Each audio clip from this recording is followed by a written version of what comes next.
지금 이 영상을 클릭한 당신은 현재 겪고 있는 현실적 어려움에 대한 답을 마음에서 찾아보려 보이지 않는 영적 세계의 진실을 찾아 헤매고 있는지도 모르겠습니다.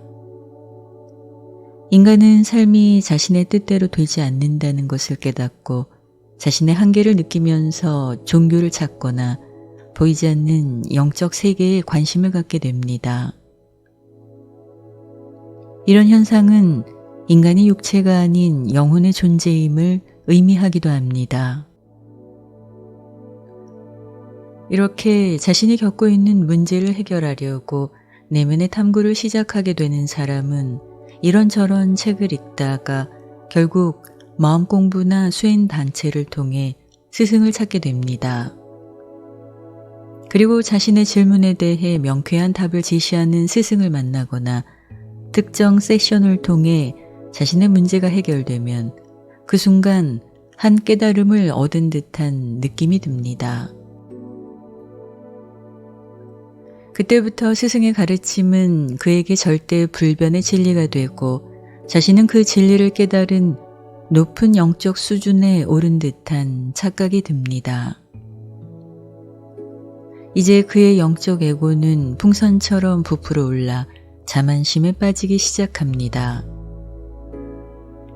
영적 자만심은 영혼의 자멸을 의미합니다. 그 시점부터 그 사람의 혼의 성장은 멈추어 버립니다. 한 수행단체에서 오랫동안 지도자 역할을 했던 그가 저와 상담을 한 이유도 바로 이 때문이었습니다. 그는 대학생 때 친구의 권유로 들어간 수행단체에 심취해 대학을 중퇴하고 그곳에서 수행을 하면서 지도자가 되었습니다. 그가 수행자가 되겠다고 결심하게 된 계기는 그가 만난 스승이 깨달은 사람이라 느껴졌고 스승 또한 열심히 수행하는 그에게 깨달음을 얻었다며 법명까지 내려주었습니다.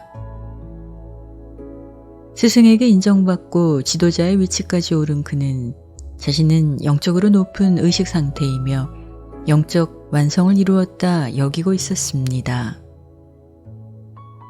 그런데 어느 순간부터 그가 혼란을 겪기 시작합니다.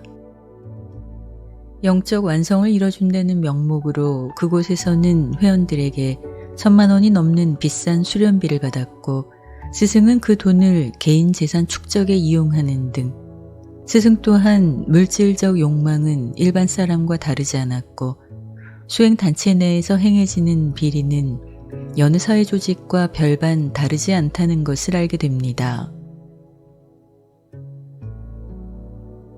그 모든 것을 알게 되면서 환멸을 느낀 그는 그곳을 나오고 싶었지만 수행만 했던 그가 사회로 나가게 되면 할 수 있는 일이 없기 때문에 쉽사리 결정을 하지 못했습니다.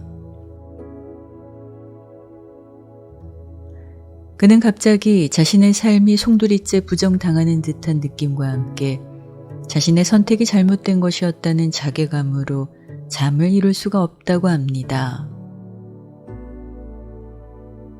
당신이 지금 보이는 현실에서 답을 찾지 못해 보이지 않는 내면 세계에서 그 답을 찾으려 한다면 먼저 자신의 불완전함을 인정하고 자신의 관념을 내려놓아야 합니다.